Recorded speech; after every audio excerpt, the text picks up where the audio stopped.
Greece is known for its mountainous terrain. However, on the tip of the peninsula, encased by a wall of mountains, there is a beautiful valley, stretching for miles and miles.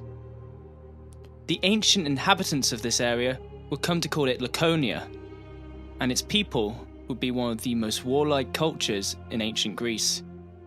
This is the history of the great city-state of Sparta. Now, Sparta was first founded during the time of the Mycenaeans, a dominant culture in mainland Greece. The Mycenaeans were a warlike culture, building massive forts that also doubled as royal palaces. The most dominant of these was that of Mycenae in central Greece. Sparta, much like Athens and Thebes, was simply another Mycenaean fort that stood on the peninsula. However, all of this was to change in the 1100 BCs when Mycenaean Greece was rocked by invasions from multiple outside peoples. Most noticeable out of these peoples was that of the Dorians, who settled in mainland Peloponnese, including Laconia. By 900 BC, these Dorians had settled into Laconia and had formed the state which was to be known as Sparta. An event would occur in the 650s BC when Sparta crushed the Messian revolt. Rather than subjugating these people, Sparta enslaved the entire population, setting them to work on the farms of Sparta. It was also around this time that Sparta began to develop its military to such a capacity that they were able to claim hegemony over the Peloponnese in 550 BC.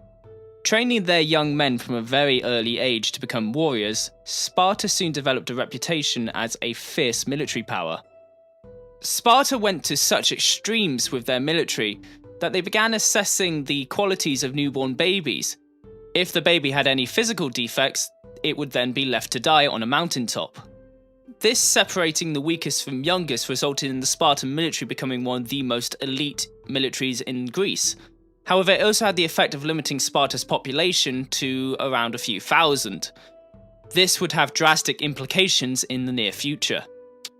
In 550 BC, Sparta formed the Peloponnesian League, an alliance of Sparta, Corinth, and other states in the Peloponnese.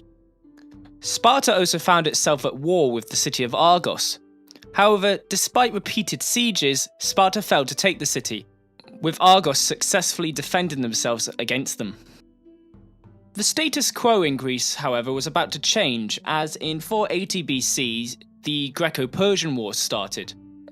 This was a conflict which started when the Ionians of Anatolia revolted against their Persian overlords, with the Greek city of Athens soon becoming involved in the war.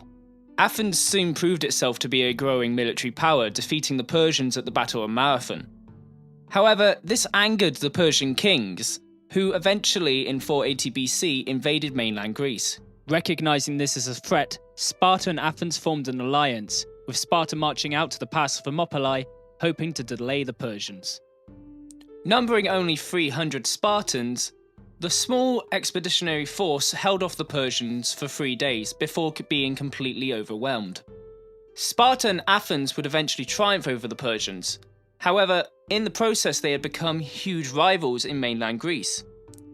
Athens had asserted itself as the defenders of the Greek people. It wasn't before long that Athens' defensive alliance with multiple city-states began to look more like an empire, as Athens began to assert its dominance over these cities in the form of their powerful navy. Without a common enemy, Sparta and Athens began to butt heads in what was known as the Peloponnesian War. This war lasted for an extremely long time. The problem was that Sparta was a dominant land power, however they couldn't get past Athens' walls.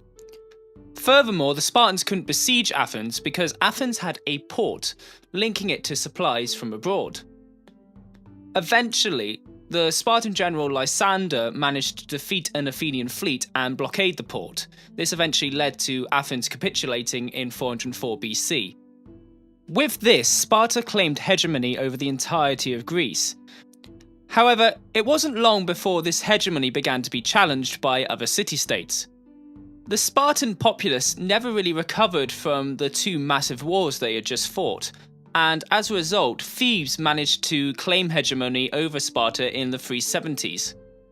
Sparta's glory days were now far behind them.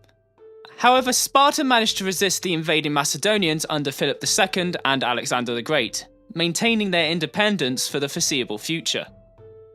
Despite this, Sparta was not really in its prime anymore, and as a result, didn't really do much over the next coming centuries. They successfully repelled an attack by Pyrrhus of Epirus, however, they soon found themselves under the rule of the Romans. This would last until 396 CE, when Sparta was finally sacked by the Visigoths.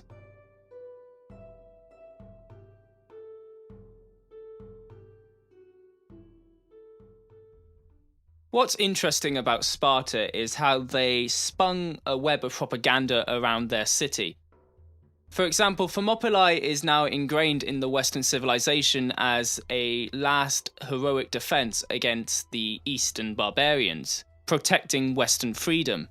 However, Sparta enslaved entire populace, murdered children that they didn't think were worthy of being in their army, and ultimately never recovered from the two famous wars they fought in. Nevertheless, Sparta has been immortalized as the state which produced some of the finest warriors in history. Thanks for watching and listening to our video. If you like the channel, consider subscribing to Ancient History Guy. Or, if you really like the channel, head on over to our Patreon feed. There, for as little as $1 a month, you can gain access to exclusive documentaries, behind-the-scenes footage, and videos before they're live on YouTube. All sources are listed and linked in the description below. Be sure to like, comment and subscribe. I've been the Ancient History Guy, and as always, I'll be seeing you later.